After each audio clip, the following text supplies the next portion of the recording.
म्हणजे फक्त स्वतःपुरती कॉफी करायला किचनमध्ये जाणारी तू, आमच्याबरोबर जेवायला सुद्धा न बसणारी तू शेवग्याच्या शेंगांची आमटी करतेस? मला इच्छा नव्हती, नेत्राने करायला सांगितलं म्हणून केलीस ना.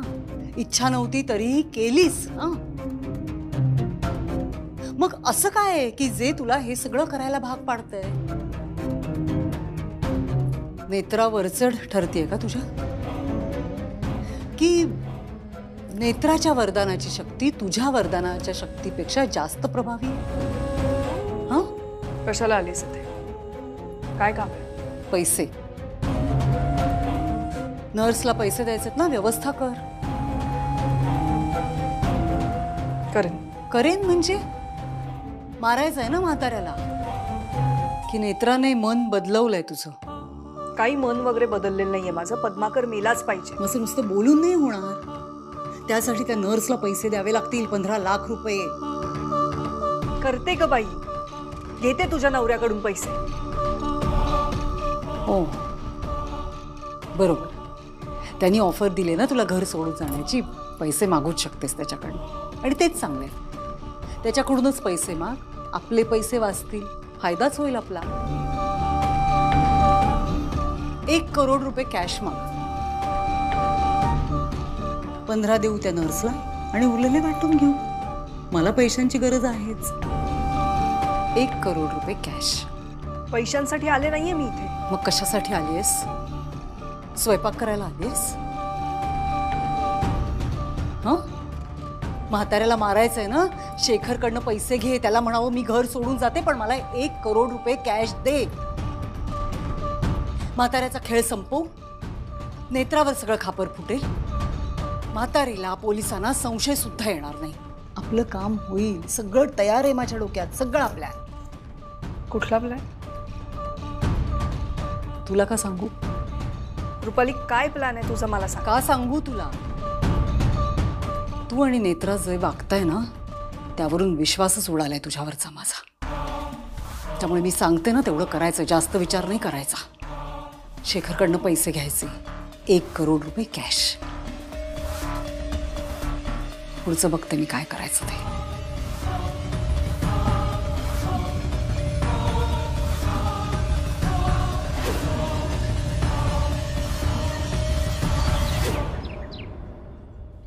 नेत्रा, खरंच इंद्राणी आत्यांनी आमटी केली? हो. बरं, आणखी काही बोलणं झालं तुमच्यात? नाही, आणखी काही बोलणं नाही झालं. पण साहेब, मला खरंच असं वाटतंय की आपण जो विचार करतोय ना तो अगदी योग्य आहे. म्हणजे इंद्राणी आत्यांच्या जखमांवरचं औषध नाती आणि जिव्हाळा हेच आहे. नेत्रा, पण एवढी वर्ष एकटी राहिली आहे ती. तुला खरंच वाटतं या आत्ता भेटलेल्या नात्यांमुळे तिला काही फरक पडेल? बरोबर आहे तुमचं. बरीच वर्ष त्या एकट्याच राहिल्यात. पण साहेब, तरी प्रत्येकाला नात्यांची गरज असतेच ना. प्रत्येकाला ती एक हक्काची व्यक्ती हवी असते, जिला गरजेच्या वेळेला आपण हाक मारू शकू, जिच्या समोर आपण आपलं मन मोकळं करू शकू. आणि मला मान्य आहे, इंद्राणी आत्यांसाठी आता जरी प्रत्येक नातं विषासमान असलं तरी तरी त्यांच्या जखमांवरचं औषध नाती हेच आहे. आय रिअली विश नेत्रा, हे सगळं तुला हवंय तसंच व्हावं. होईल, तसंच होईल. पण साहेब, बाबांनी जे ठरवलंय इंद्राणी आत्यांबद्दल, त्याचं काय झालं पुढे? नेत्रा, ऍक्च्युली मी बाबांना डिरेक्टली नाही असं नाही म्हणू शकत. म्हणूनच हे काम मी माझ्याकडे घेतलंय, जेणेकरून मी थोडा वेळ काढू शकेन. तुमच्याकडे? म्हणजे मग तुम्ही? नेत्रा, मी मला शक्य आहे तेवढ्या गोष्टी पुढे ढकलत राहीन. कारण ही गोष्ट एकदा आपल्या हाताबाहेर गेली की मग सगळंच अवघड होऊन बसेल. साहेब, एकदा बाबांशी बोलून बघायचं का? त्यांना समजवण्याचा प्रयत्न करायचा आपण. नाही, मला नाही वाटत नेत्रा बाबा आपलं ऐकतील. कारण बाबा खूप फर्म आहेत यावेळी त्यांच्या डिसिजनवर.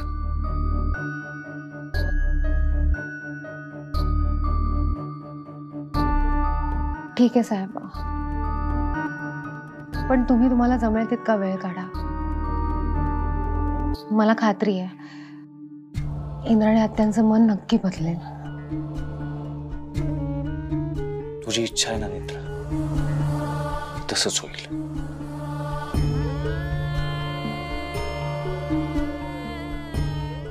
थांब थांब थांब. मिलिंद कसा? कोण मिलिंद? म्हणजे बरेच दिवसात भेट झाली नसेल ना तुमची? तुम्हाला कसं कळलं? मॅडम प्लीज प्लीज तुम्ही हे कोणाला सांगू नका. मी पाया पडते. नाही. मी रस्त्यावर येईन, माझी पोरं बाळा रस्त्यावर येतील. नाही पाया नको पडू. पण तुझं हे प्रकरण मी कोणाला सांगू नये असं जर तुला वाटत असेल ना, तर माझं काम करावं लागेल. नाहीतर तुझा नवरा आत्महत्या करेल. हा? आत्महत्या? हो. जर त्याला कळलं की तुझं त्या हॉस्पिटलमधल्या एक्सरे टेक्निशियन मिलिंद बरोबर अफेअर आहे, तर तो मग आत्महत्या करेल की तुझा जीव घेईल? काय करेल नक्की? काय काम आहे? काय करावं लागेल मला? एकदम सोपं आहे. मी तुला क्लोरोफॉर्म लावलेला रुमाल देईन. तो मी सांगेन तेव्हा स्वतःच्या नाकाला लावायचा आणि बेशुद्ध पडायचं. आणि जेव्हा जाग येईल, पोलीस तपास करत असतील, तेव्हा नेत्राचं नाव घ्यायचं. नेत्रा मॅडम? हो. पण मॅडम पोलीस? मी सांगितलं ना, सगळ्या गोष्टी मी बघेन. तू फक्त एकच गोष्ट करायचीस की पोलीस तपास सुरू असताना नेत्राचं नाव घ्यायचं. कळतंय? आणि जर परत फिरण्याचा विचार जरी केलास ना, तर आयुष्यातून उठवेन तुला. नाही. निघ. बघ. हो. होय. हो. नेत्रा, आता मी आहे आणि तूही आहेस. बघते ना आता त्या म्हाताऱ्याला कशी वाचवतेस आणि स्वतःही कशी वाचतेस.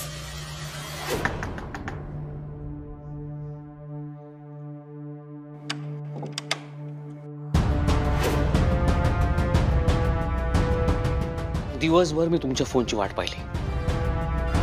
तुम्ही मला सांगणार होतात हे घर सोडून जाण्याचे तुम्ही किती पैसे घ्या. फोनवर नाही, निदान तोंडावर सांगा हे घर सोडण्याची तुम्ही काय किंमत घ्याल. मी काहीच बोलत नाही. ह्यातच तुमचं उत्तर मिळालं मला. शेवटचं एकच सांगेन, मी तुम्हाला संधी दिली होती या सगळ्यातनं बाहेर पडण्याची. तुम्ही गमावलीत. त्यामुळे यापुढे फक्त आणि फक्त पश्चाताप होईल तुम्हाला.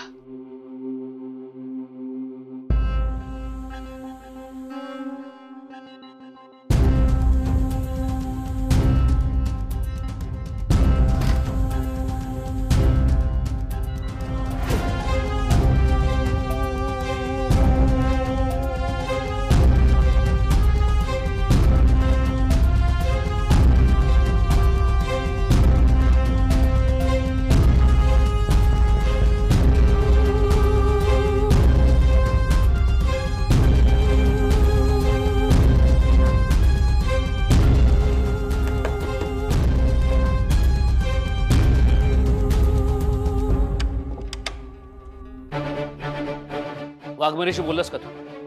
ह्या इंद्रणीचा लवकरात लवकर बंदोबस्त करायलाच हवा. बाबा तुम्ही आत या ना. अरे मी तिला इतकं व्यवस्थित समजावून सांगितलं, पण तिला कळतच नाही. इतकी दिवस ती बाई होती म्हणून मी गप्प राहिलो होतो, पण आता नाही. आता खूप झालं. ती वाघमारीची माणसं तिला कुठच्या कुठे फेकून देतील ना, तिला कळणार पण नाही. काय म्हणाला वाघमारी? तुझं त्याच्याशी फोनवर बोलणं झालं का? बाबा तुम्ही आधी जरा शांत व्हा. अरे कसा शांत राहू मी? जोपर्यंत ती इंद्राणी घरात आहे मी शांत राहू शकत नाही. काय म्हणाला काय वाघमारे? बाबा मला असं वाटतं आपण यावर काहीतरी वेगळा मार्ग काढूयात का? आत्ताच आपण एवढं टोकाचं एक्स्ट्रीम वागून काहीच फायदा नाही होणार आहे. ती इंद्राणीच दे वागते, त्याचं काय? बाबा, मला कोणाचं काही ऐकायचं नाहीये. तू मला सांग, तुझं वाघमारेशी बोलणं झालं की नाही? आज नाही बोललो मी, पण बघतो मी करतो फोन. अरे आज का नाही बोललास तू? तुला मी सांगितलं होतं. हो पण ऍक्च्युली ते अद्वैत, तुला हे काम करायचं की नाही मला क्लिअर कट सांग. एरवी मी सांगितल्या माझी कामं पूर्ण करतोस, मग आता काय झालंय? तू मुद्दामून टाळतोस, बरोबर ना?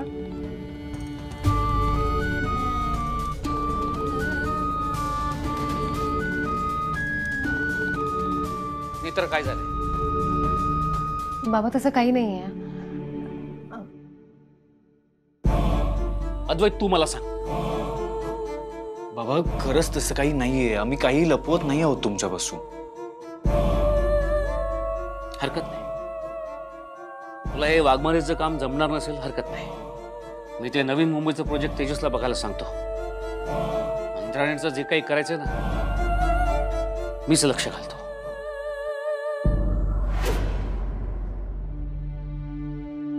मलाच कळायला होतं तुझ्याकरता हे काम ऑड आहे. माझंच चुकलं. त्या इंद्रायणीचा निकाल मीच लावतो.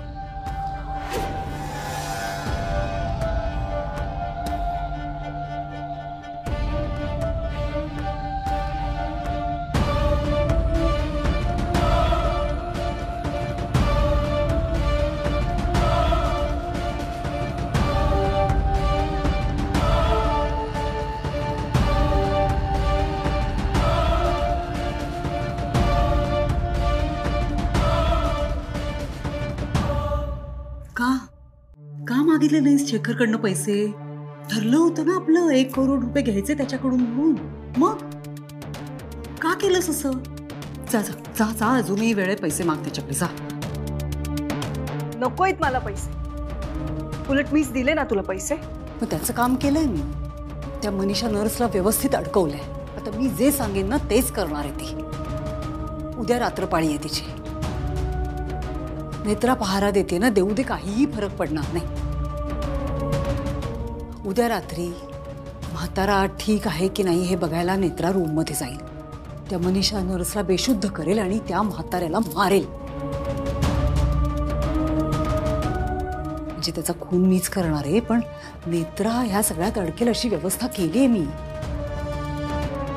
ती मनीषा नर्स तोंड सुद्धा उघडणार नाही. आता म्हाताऱ्याचं मरण आणि नेत्राचं त्यात अडकणं कोणी सुद्धा थांबवू शकत नाही.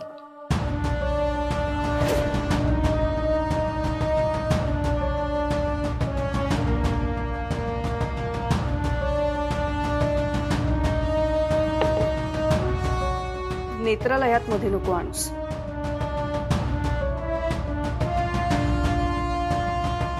म्हणजे नक्की काय म्हणायचंय तुला? नेत्राला अडकवू नकोस यात. पद्माकर मेल्यानंतर मी इथून निघून जाईन आणि त्यानंतर तुला जे करायचं ते कर, पण आत्ता नेत्राला ह्यात अडकवायचं नाही. कळलं?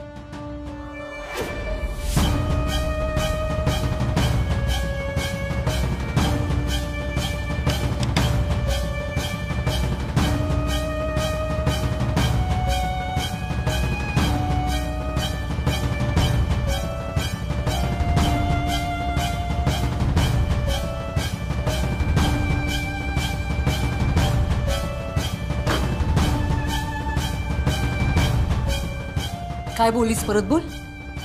बोल परत. नेत्राला अडकवायचं नाही म्हणजे काय चाललंय तुझं? अचानक नेत्राची दया काय यायला लागली तुला? काय झालंय? नेत्राने आपल्याला दोघींनाही कसं कात्रीत पकडलं होतं विसरलीस तू? विसरलीस सगळं? नेत्राचा विचार करणं सोड तू आणि मी जे सांगते ना तेच कर. आपलं आधीच ठरलंय की नाही? ठरलं होतं की नाही की म्हाताऱ्याला मारायचं. म्हाताऱ्याला मारण्यात तुझा फायदा आहे आणि त्यात नेत्राचं अडकणं हा माझा स्वार्थ आहे आणि मला तो हवाय. तुझ्या स्वार्थासाठी काही करत नाही मी.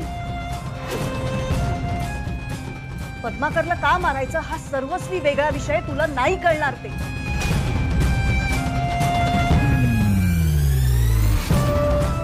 आणि ह्यात इतर कुणालाही मला अडकवायचं नाही. उगाच फाटे फोडू नकोस. कळतंय, सगळं कळतंय. नेत्राला वाचवण्यासाठी हा सगळा अट्टाहास चाललाय तुझा, बरोबर ना? पण का असं काय झालंय? का वाचवायचंय तिला? कुणी लागते तुझी ती? असं काही नाहीये ग. मला नेत्राला ह्यात अडकवायचं नाही. ते तू नाही ठरवायचंस. ते मी ठरवणार. यापुढे मी जे ठरवेन तेच होणार आणि तसंच होणार. रुपाली, बस, संपला विषय.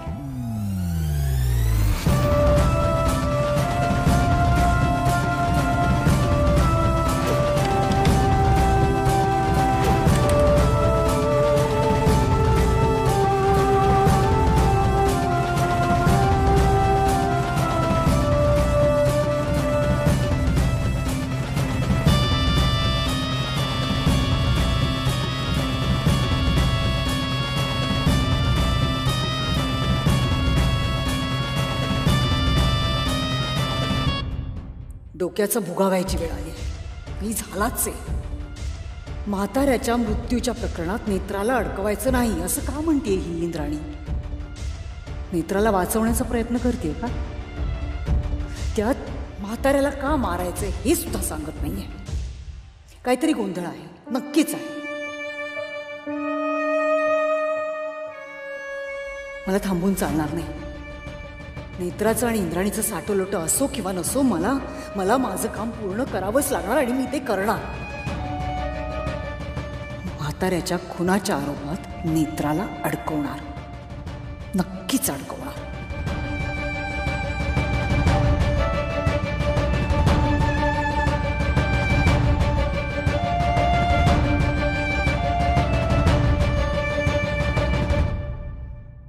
हो बाई आहे, मला कारस्थानी पोचलेली आहे.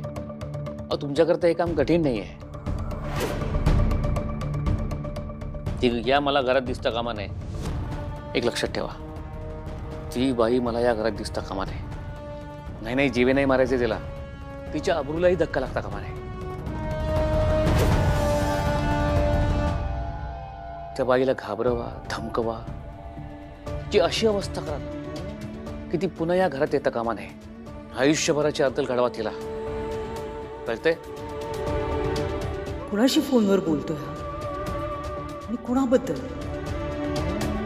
पुन्हा ती या घरात यायला नको अशी अवस्था करा, जीवे मारू नका, पण चांगली अद्दल घडवा.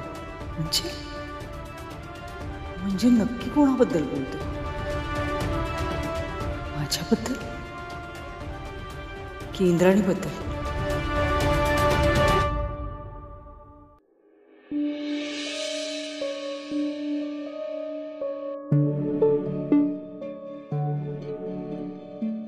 साहेब, तुम्ही जाऊन झोपा ना, मी आहे इथे.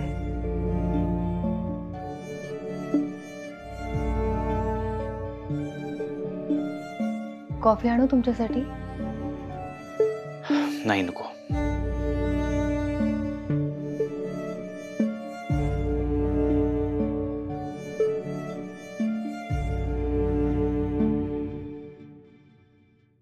साहेब, बाबांनी जर त्या माणसांची इंद्राणी आत्यांबद्दल बोलणं केलं असेल तर मग आपण काय करायचं? नेत्रा, बोलणं झालं असेल तर काय करायचंय मलाही नाही माहिती.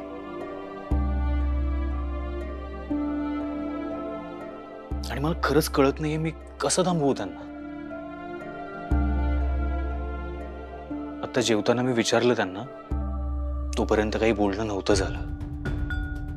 कदाचित उद्या सकाळीच बोलतील ते. मग आता?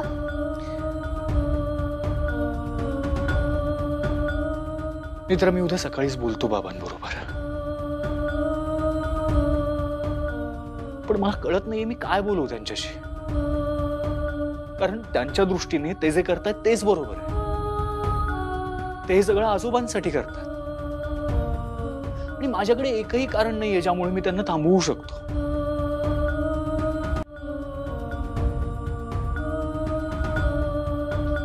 किती मोठा पेच निर्माण झालाय ना. असं वाटतं आपण अशा वाटेवरून चाललोय जिच्या दोन्ही बाजूला खोल दरी आहे. जरा जरी इकडे तिकडे झालं तर ऍक्च्युली साहेब तरी हालचाल करावीच लागेल. मला सांगा, आपण आता बाबांची नाही बोलू शकत नाही याविषयी. मग मला असं वाटतं इंद्राणी आत्यांची थेट बोलायची वेळ आली आहे. चालेल. आत्ताच बोलूयात का? तू बघतेस का जागे आहेत का ते? नाही नाही नाही, आता नको. हा विषय त्यांच्यासाठी खूप नाजूक आहे. आता आपण असे अचानक गेलो आणि त्यांना राग येऊ शकतो, त्या चिडतील. बरोबर आहे तुझं, आत्ता लगेच नको. मी असं करते, मी उद्या त्यांच्याशी बोलते. देवी आईच्या कृपेने जर त्यांनी आजोबांना अभय दिलं, मनातली सुडाची भावना काढून टाकली, तर सगळंच नीट होईल ना. साहेब, पण मी इंद्राणी आत्यांशी बोलण्याआधी बाबांनी जर काही केलं तर. नेत्र असं काही होणार नाही. मी उद्या सकाळीच बोलतो बाबांबरोबर.